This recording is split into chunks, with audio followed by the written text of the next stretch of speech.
7ই March থেকে সেই 23শে March পর্যন্ত বাংলাদেশে বঙ্গবন্ধুর ডাকে অসহযোগ আন্দোলন হয়েছিল।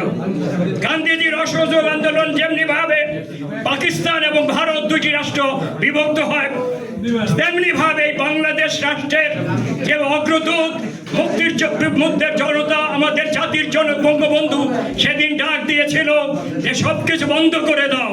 এটি আমি তখন ছাত্র অবস্থায় আমার রেডিওতে আমি শুনেছি এবং আমার আজও মনে পড়ে। আমার বিশ্বাস ইতিহাস কাউকে ক্ষমা করে না।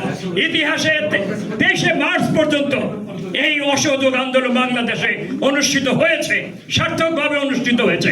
তখন আওয়ামী লীগের প্রধান আমাদের মহান নেতা বঙ্গবন্ধুর ইশারা ছাড়া কোনো কাজ পূর্ব পাকিস্তানে ঘটেনি। এটাই হলো ইতিহাস। এবং আমার পরিষ্কার মনে পড়ে বঙ্গবন্ধু পূর্বাণী হোটেলে যখনই যেতেন এই ইয়াহিয়া খান এবং ভুট্টোর সাথে আলোচনা, সেই আলোচনায় উনি কি করতেন, একবার খন্দকারকে নিত, তাজউদ্দিন ভাইকে, সৈয়দ নজরুলকে, কোনো ক্ষেত্রে ডক্টর কামাল হোসেনকে। উনি একটা গ্রুপ সহ সেই অনুষ্ঠানে অনুষ্ঠিত হতো এবং বিতর্ক প্রতিযোগিতা করত ইয়াহিয়া খানের সাথে। এবং ইয়াহিয়া খান যখন এখান থেকে পালিয়ে চলে যায়, বঙ্গবন্ধু জানতেন এরপরে কি হবে।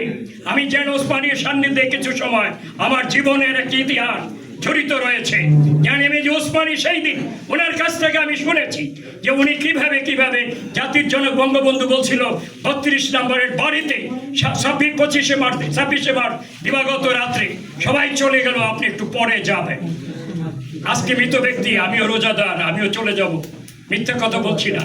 জানি আমি যে ওসমানী সেই দিন বঙ্গবন্ধুর বাড়ি থেকে 32 নম্বরের ঐতিহাসিক বাড়ি থেকে একটু পরে গিয়েছিলেন এবং ওনাকে বলেছিলেন, কথাটি আপনারা জেনে রাখুন, তোর নতুন প্রজন্মের ছেলেরা কি বলেছিল সেই দিন।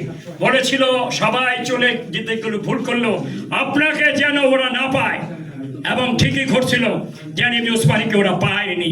জানি ওসমানী ঠিক যথা সময়ে মুক্তিযুদ্ধে অংশগ্রহণ করার মধ্য দিয়ে উনি মুক্তিযুদ্ধের প্রধান সেনাপতি, তাকে করা হয়েছিল তাজউদ্দিন ভাই এবং সেই সৈয়দ নজরুল, ক্যাপ্টেন মনসুর, কামরুজ্জামান, তারা যে জাতীয় চার নেতা, তাদের নেতৃত্বে মুজিবনগর সরকার সেই দিন জানি ওসমানীকে যে মুক্তিযুদ্ধের প্রথম প্রধান সেনাপতি, এরপরে সেক্টর কমান্ডার, আমি সেদিকে যাব না, তাদের সকলের প্রতি আমরা কৃতজ্ঞতা প্রকাশ করছি।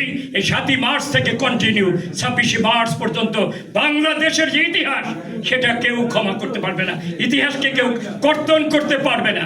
ইতিহাস তার নিজস্ব ভাষায় ঐতিহাসিকভাবে বাংলাদেশে, সারা পৃথিবীতে বাংলাদেশের স্বাধীনতার কথা বললে আমাদের নতুন প্রজন্ম পর্যায়ক্রমে এটা জানবে। এবং বঙ্গবন্ধুর এই 7ই মার্চের যে ভাষণটি, এই ভাষণটি এমন একদিন হবে বাংলাদেশের নতুন প্রজন্মের ছেলেরা এই ভাষণের উপরে রিসার্চ করবে এবং আজকে পৃথিবীর অন্যতম ভাষা হিসেবে জাতিসংঘ থেকে স্বীকৃত এই বঙ্গবন্ধুর 7ই মার্চের ভাষণটি, এটি আমাদের ভুলে গেলে চলবে না। আমি আমার বক্তব্য এখন দীর্ঘায়িত না করে